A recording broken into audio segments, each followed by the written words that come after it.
Hello, guys, and welcome back to another episode of Writing Solo. I think that's the... What the fuck? It just got so foggy. I didn't talk that much. Damn! My breath ain't that hot. I think that's the first time I've said the podcast name since the first episode. I mean, I say writesolo.pod for, like, the social media, but I never say, hey, welcome back to Writing Solo. I think we're just gonna get straight into it. I think we're just gonna go straight into the topic for today, which is K-dramas, Korean dramas.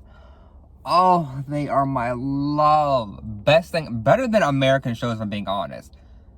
Like, the plots and the stuff that they think of, it's like, all right, sorry if I had to cut it out there a little. Because this guy was walking up out of nowhere. And I'm like, what the? Like, he was getting real close to the car. I locked the doors. Don't know why my doors are unlocked when I'm filming. And then he's just, like, standing behind my car. So I'm like, I can't see him anymore. I'm like, what the fuck? And then he just keeps going and then goes to his car. It was just sitting there. And I mean, I could have kept going. Like I said last episode, who cares people see me? Because I am in a very popular mall parking lot. Because I knew it's going to be empty spots here. But people were driving up and down, go to work. I thought it was like an emergency for a second. Because he just was walking up to my car pretty fast. And I'm like, okay, what? Like, what the fuck? And I'm not in the driver's seat right now. I'm in the passenger if it isn't obvious. So I'm like, if I had to make an emergency exit, I'm kind of fucked. Because I had my backpack here. I had like everything in the way. Anywho, I just moved. I was like, I gotta get this episode done. I'm not trying to be, I don't know if he's on his break, but I'm not trying to be here for an hour just sitting around. But anyway, back to K-dramas. Let's go back to that. I'm sorry. I was sitting there for a while like, okay, is this a 15? 30? If it's an hour, I'm moving. You got it. You got it. But anyway, I don't know what I was saying last. But K-dramas. Let's just go right into it. I'm gonna tell you what the show is and like what I would do in that show, or for like the things happening to the people in the show was happening to me. Oh yeah, I was saying the plot of it is so good and all that. But anyway, the first K-drama that I ever saw was not Alice in Borderland. It was Girl from Nowhere, which is basically this girl, Nano. She's basically like Karma, like human face, human body, looks like a human, but it's basically Karma with all these powers that they never dive into. But it's like she's basically a god in a way because she has so many abilities. Basically, in one episode I remember, this guy, he would get girls pregnant and then would just leave them, like never talk to them, leave them with the baby. And so what Nano did, you know, cozying up to him, Nano gets pregnant. And I don't know how she did the transfer. So as I said, powers and all that. The guy gets pregnant. And then he's kind of like, what the fuck? And so then he's running to Nano. And then Nano kind of does what he does to the other girls. Where he's just like, hey, that's yours to deal with. I don't care. Not my problem. And so she does that to him. And then he has to deal with the baby. I don't know if they showed him giving birth. But I feel like I remember him holding the baby. Which, I mean, look, that's gotta be, like, you know what's coming out. And it has to be just as painful or maybe even more. Because it's coming at the hole. It ain't, oh, it's about to rain. So if I was dealing with this, if I was sitting in class, you know, in college class, taking my notes, and I saw a Nano walk in and sat right next to me, was just like, no. No. Like, what the fuck did I do? Like, no, we're not gonna do this. I'm sorry. I'm sorry for what I did. I apologize. I'm not dealing with you. Like, I would be so scared to deal with her. Oh, I remember another episode. But, basically, I think this friend group, they killed someone. And they just kept going on with their lives. I'm not sure. So, Nano comes in. The friend group kills her. Kills Nano. Nano comes back the next day into class, and they're kind of like, what the fuck? We buried her. Well, and so this keeps going on for days and days. She keeps coming back alive. They keep trying new ways to kill her. And then I think eventually the friend group, they all took their lives one by one. I can't remember if there was one survivor left, where they're just like, please. And Nano, I can't remember what happened exactly. But stuff like that, stuff like karma, like you're getting your payback. Sorry. I think this one guy was like gambling, stealing money from people, and he ended up going broke because of Nat. Something like that. I don't know. 2 seasons, very good. They were supposed to do a third, but I guess it got canceled. I guess they don't have the funds for it. I don't know. But that's one of the first K-dramas that I ever seen. I was like, I didn't even technically thought of it as a K-drama at the time. I still didn't know what that meant. I was like, oh, okay, a Netflix show.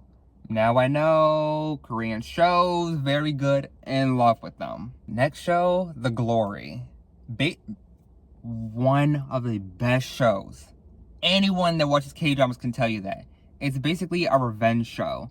This girl, she got bullied high school, to the point where she leaves and then comes back years later and gets revenge on all her bullies. One goes to jail, one goes blind, one goes to an insane asylum. And it's like, oh, she's so smart, so beautiful. She gets revenge on all of them. And as you're watching this, it's kind of like, oh my God. Like, how did you even think of how? And the stuff that they did to bully her, it was like burning her with a curling iron. Or like showing up at her house while she's there and like destroying everything. Or like forcing her to play maid in her own home. And before you ask, Dad, not in the picture, I don't know. Mom, getting drunk and gambling. It's like, the shit that was going on and happening to her, oh my gosh. And if I was in The Glory, that shit wouldn't have lasted a week. My mom would have cut that shit early. Because if I was coming home with burn marks and bruises, she'd be like, what happened? Oh, I fell down the steps at school. You fell down the steps? You have 3rd-degree burns. Right, you see, oh, in chemistry, you don't take chemistry. Even if you did, wouldn't they tell me that you got burned? Oh, okay, I'm getting bullied, okay. That shit would have been over quick. It's either my mom's dealing with it, or I'm dealing with it.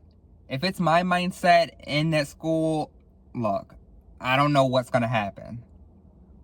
But I tell you one thing, you're not burning me with no curling iron. I'm sorry. I'm not playing fetch. I'm not being a dog for you. I'm not being a maid. No. In high school, girl, get to class. Like, it's like the shit bullying in Korean shows are like so like out of this world. Like, why are you kicking this guy to near death because he didn't give you $1? Like, they always threaten to kill them too. It's like, it's never that serious. Well, at least they're not shooting up. Well, it's usually the victims that are shooting. Well, I don't want to really go into that. But people know, like in Korean shows, like, I don't really want to say Asian culture, but it's like bullying is like so extreme over there. And it's like, you ain't lasting a minute. If an American over there, that shit ain't lasting a week. I tell you that. Next up is The 8 Show. Probably, I feel like one of the most underrated Korean dramas. It is so fucking good, and I need people to get into it.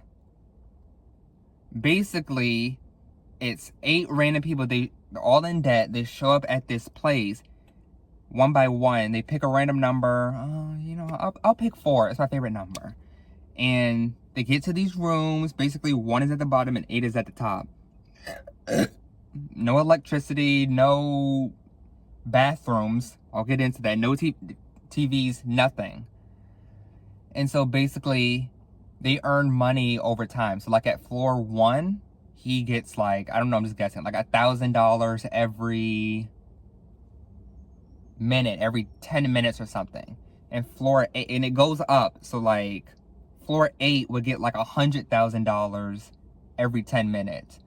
And floor 8, biggest room, a mansion. And as you go down, the rooms just get smaller and smaller and smaller. So, you know, 1 is in like this tiny 1-by-1 room, like, and basically in like the main area, common area, there's a clock. And if it hits 0, that's it. You don't get to earn no more money.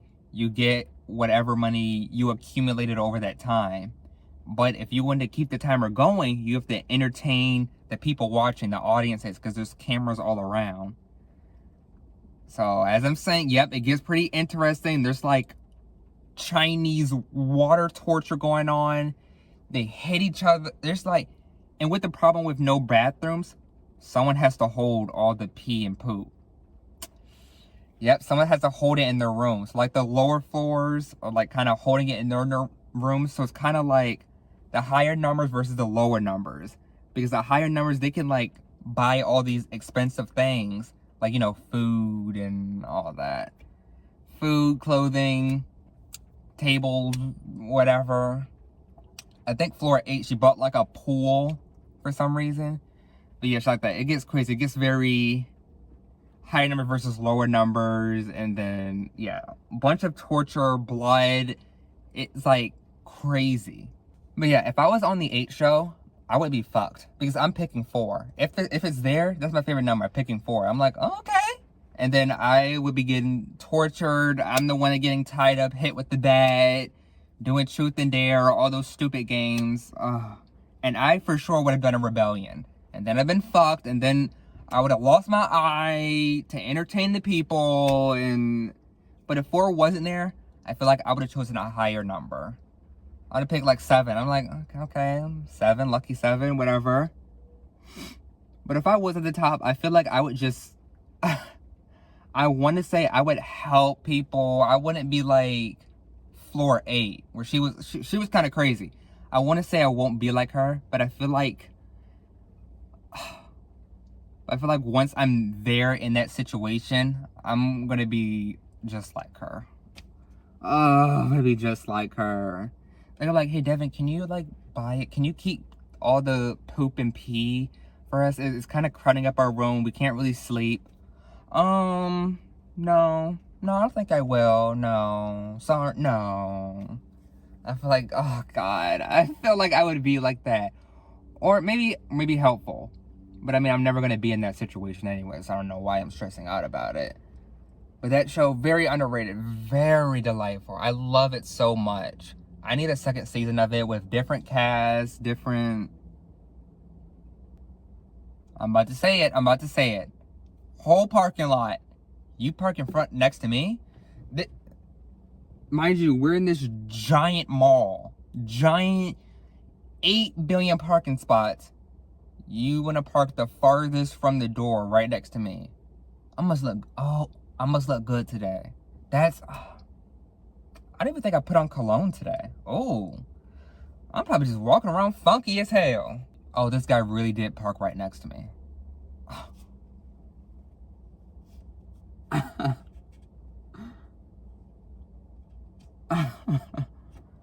Okay, I'm gonna pause it for a second. Hold on, because I gotta show you once this guy gets out. Hold on. Okay, so there's his car right next to me. And here's the other guy talking about. There's the door. All the way over there. And he's doing a return. And it's like, you see all these spots, right? You could have been close. You didn't have to run 6 miles. Okay, I think this is a lesson learned. Never go to such a busy parking lot like this. This video is everywhere. It's, oh my God, it's raining. 8 billion cars around me. People are staring at me. I've had to move. I almost moved again. This camera won't stay still. I'm sorry.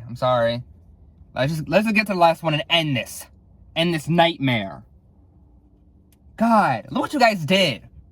You see, now I'm pissed off. You know what? I'm not gonna deal with you. Last one is Alice in Borderland. This one is a very popular one. Some people compare it to Squid Games. But this one is kind of hard to explain. But basically in Japan? No. Or I don't know if it was in Seoul. I think it was in Seoul. But basically a meteor hits. You don't find that out till like the end of season 2, I think. And basically they're all in this place which borders between life and death called the Borderland. And they have to compete in like all these extremely hard games, which are based off like a deck of cards. So like Queen of Aces, I don't fucking know cards. Spades, 3 of Clubs, shit like that. And it's like all hearts games are like mental. All spade games are physical. And basically you collect all the cards, you get to go home. And you have to compete in the games. So if you do a 10 of Hearts game and you survive, you get like a 3-day visa. So that means you get like 3 days like chill, don't compete in any games, and then you got to go back to it or else you die. And if you die in like the Borderland world, you die in like real life, because everyone got hit with a meteor. So like they're in like they're in like in the middle, life and death. So if they win the whole Borderland games, collect all the cards, then they get to go to the land of living. And basically in the Borderland, time moves differently. So like there, it was like 10 months that they're doing these games. But in like real world, it was like 10 minutes that they were like dead. And so then when they come back, they're alive and they're like, and then the brother was like, yeah, the Borderlands had you. And it's like, what the fuck? But the season 3 is coming out, yes. And basically, the games aren't over.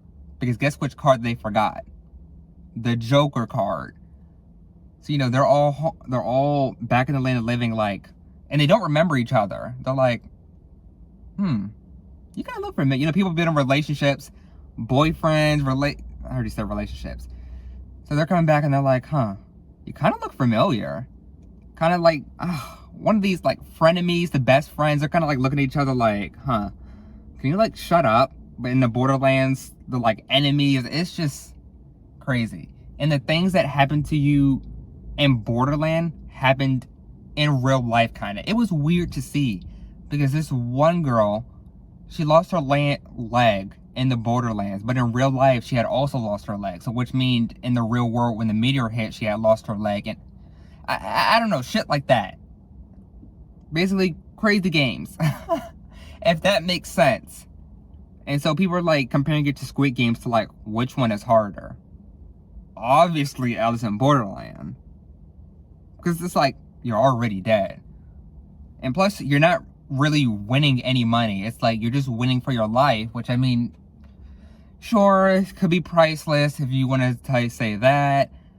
But, yeah, I think Alice in Borderland games are like crazy. Like, what do you mean I have to climb this rope over a bottomless pit? For what? But I don't think I would survive. If I was in Alice in Borderland, I think I would be okay with anything with like speed, maybe a puzzle game here and there, maybe something physical. But I think I would be a goner. Or maybe, because I'm short, so I can hide in places, you know, hiding from the gunman. But other than that, yeah, I'm sorry, guys. Just start the funeral, I'm sorry. Now, if I was in Squid Games, okay, maybe I can live a little. I don't know. But those games are also extreme, a little hard. If it was like American games, okay. Because I feel like a lot of American games have to do with like, well, not all of them, but like some of them have to do with like speed, like freeze tag, Red Rover, I think, hide and seek, you're running, musical chairs. I feel like they would have that where you have to run. The pacer test. If it's the pacer test, I'm smoking all you bitches. I'm sorry. Give up now. Just ask the guard to shoot. Ask the guard to shoot you. I'm sorry, because I'm winning that. I'm not stopping. But yeah, okay. I think I'm gonna end it here, guys. This episode has been everywhere. People are staring at me. People are coming up to my car. I'm getting hot. I'm ready to go home. I'm tired. Okay. But I'll see you guys next week. Somewhere, hopefully, I gotta find somewhere more peaceful. But I doubt it. People will always find you. If you want to follow the podcast, you can follow on Apple Podcasts or Spotify, social media sites at writingsolo.pod, on Instagram, TikTok, YouTube. When you follow me, which you will, you can find me on Instagram, any social media site at Infinity Devon. I will see you guys next week. Peace.